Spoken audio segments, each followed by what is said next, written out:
into my Married at First Sight season 15 review, and this is for the after party, y'all. My name is Deborah, and I hope you like my video. I hope you like it, subscribe, and you comment down below. But welcome to the party. This is the after party video. And in this after party was Alexis, Stasha, and Beth was there.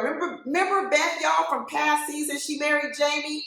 She showed up to the after party, and you know what? I really enjoyed her as actually one of the guests on the after party. She did a really great job. All the ladies looked really lovely on the after party. Their outfits were really cute. Their makeup was good. I really liked everyone. They had on bright colors and everything that really goes well on the after party. And the drink that they served was, my Tie Me to the Bed. And it was named after Nate and Stasha's steamy scenes where he was tying her to the bed. It was full of liquor, honey. Probably like you had to have full of liquor to tape that scene. I guess they just naturals at it where they weren't even comfortable in front of the camera, because even Keisha Knight Pulliam said, y'all weren't uncomfortable with the cameraman being right there? And she said no. She said, in fact, they even deleted a few scenes. There was a whole nother scene that they showed on the after party where Stasha said that she likes her toes sucked, y'all. And so what she asked Nate to do was to suck her toes, and he was supposed to put some hot chocolate on her toes, and he was going to suck her toes. And he said, well, your toes are too dirty. I'm not going to suck your toes. So she goes into the bathroom. They're showing all this on the after party. It's a whole new video.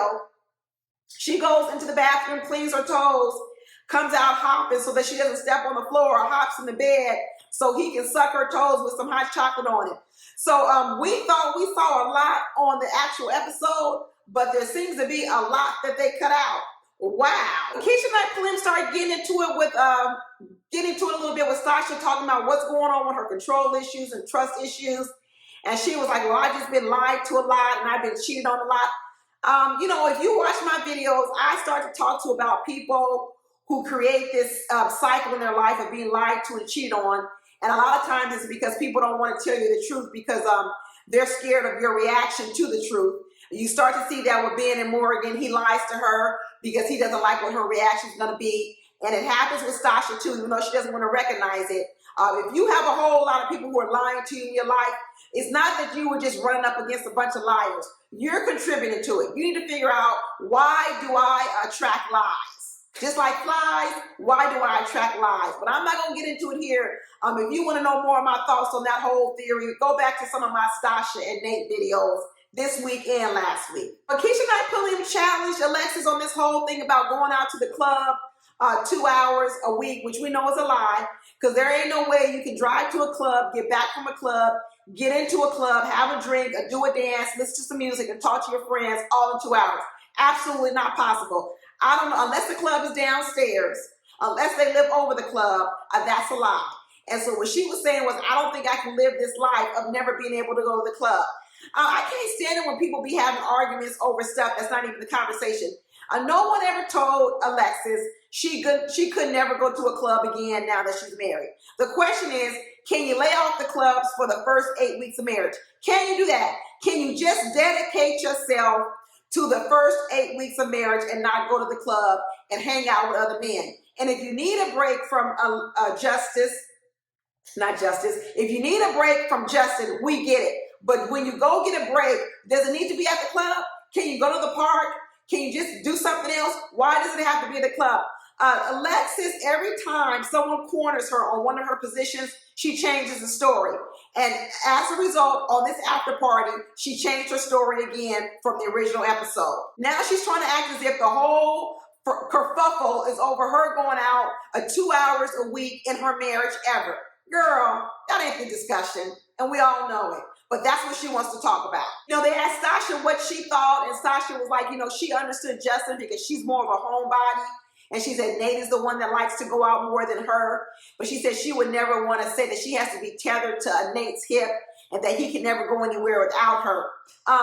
Like I said, that's not the discussion that Alexis can never go out by herself without Justin. The question is a club an appropriate place for you to go by yourself so early in the relationship? And even Nate said that's a problem. So I don't know. I think Stasha was just trying to be on the side of her friend, but it really is an 8-week experiment. And like I said in my video, I don't know why Alexis can't stay out the club for 8 weeks. Like I said, I have cut out sugar for 8 weeks. I have gone off carbs for 8 weeks. I haven't done a lot of things for just 8 weeks. So I don't know what's so difficult about not going to a club for 8 weeks. Are you that addicted, Alexis, to the club? But when they were showing these little steamy scenes with Nate and Stasha, even Alexis had to say, "Ooh, I was going to the wrong person." Because what Alexis tells us is she thought after the bachelorette party, she was going to have to go to Morgan for advice about the bedroom. And now she realizes that Morgan was all talk and no action. And she was like, she really should be coming to Stasha, because when she saw that toe sucking with the chocolate Hershey syrup on it, she was like, I was going to the wrong person. Stasha really is the one that should be teaching the lessons. But I'm going to let y'all know, I'm going to do a parody video this week. It's coming up. It's going to be on Alexis, so be sure to watch for that. But I'm going to try to make it funny to make y'all laugh. So don't forget to watch my parody video either tomorrow or the next day. I guess there's a whole lot of stuff going on in that bedroom with Nate and Stasha. They started talking about deep throat spray. That was in there. And I guess they sent Alexis some deep throat spray. I'm telling you, it was getting wild up in this after party, the conversation.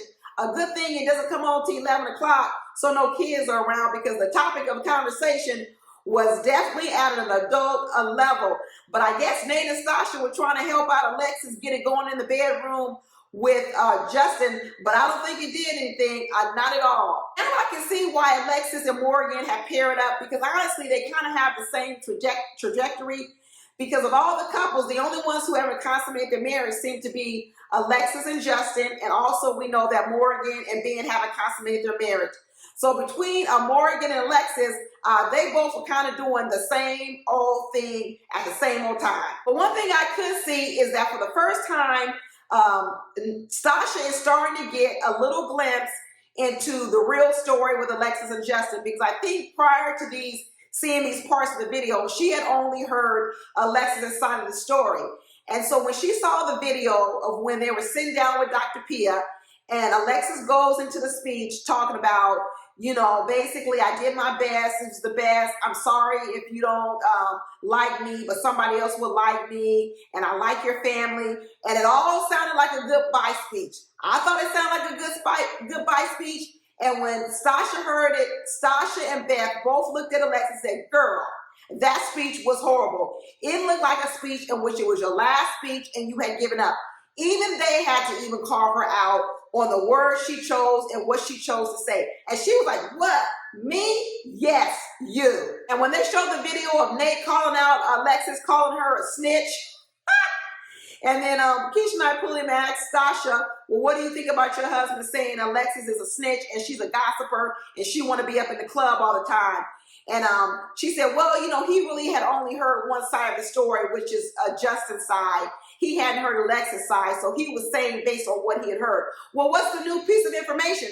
Alexis isn't giving us any new piece of information. In fact, one thing that got cleared up was on the last after party, Alexis was trying to pretend like the reason why she and Justin hadn't consummated their marriage was because Justin couldn't get it up in the bedroom or something or another. But in this episode, we realized that what Alexis is saying is even though Justin makes moves on her, she doesn't respond. So when she said we've tried, but nothing has happened, last time she made it seem to be like she tried, but Justin couldn't do anything. But now we realize that the trying is coming from Justin. He's trying, but nothing has happened. That's a whole nother story. But once again, Alexis is pretty comfortable with us thinking the worst about Justin and thinking better things about her, which we're finding out is not the truth at all. And then they show the part where, you know, Justin says, you know what, I feel like number 2 behind Newton, or even number 2 behind Newton and behind the friends. And Alexis sat up here again and said, I didn't know he felt that way. Girl, she knew. She just didn't care. That's another part of Alexis. Alexis likes to pretend she doesn't know things, and she knows it. So she said, well, now that I know, I can do better. She's not going to do better. Justin is not number 2. He's number 4. Alexis is first. And then there's friends, Newton, and then Justin. And I'm going to put Newton behind the friends because what Alexis confessed to on this episode was that she is more than willing and has done it in the past to leave Newton with her mama. So when Keisha and I pulled him and said, hey, would you have given up your dog like Justin had to give up his dog? And Alexis says, I sure would, because I've done it before. There has been times when Newton has lived with my mother. She said, because I'm a free spirit and I like to go off. And so I went off and I left Newton with my mama. See? There it is, right there. Alexis would choose herself over any and everybody every single time. But Alexis says, you know, she and Justin have fun. You know, she doesn't know if they're going to make it, but she wished they could. She said right now she's just trying to get back to the honeymoon stage. We know why Alexis liked the honeymoon stage, because that's when, in her eye, in Justin's eyes, she could do no wrong. She was beautiful. She was wonderful. She was the woman of his dreams. And he was just filling her up with compliments and boosting her ego and basically being her own private fan club.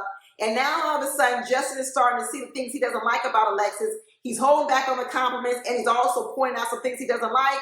And Alexis is like, I don't like it here. I don't want to be here. I want to go back to the bubble, the honeymoon stage. Remember when Alexis was saying our marriage ain't that difficult? Our marriage is easy? That's where Alexis wants to go back to. She don't like this life, the real life. She not for this life. She want to go back to the honeymoon life. That was the after party, y'all. It was pretty good. I enjoyed it. Tell me what you think. Drop down in the comments, like and subscribe to my channel, and I'll talk to y'all later. Bye.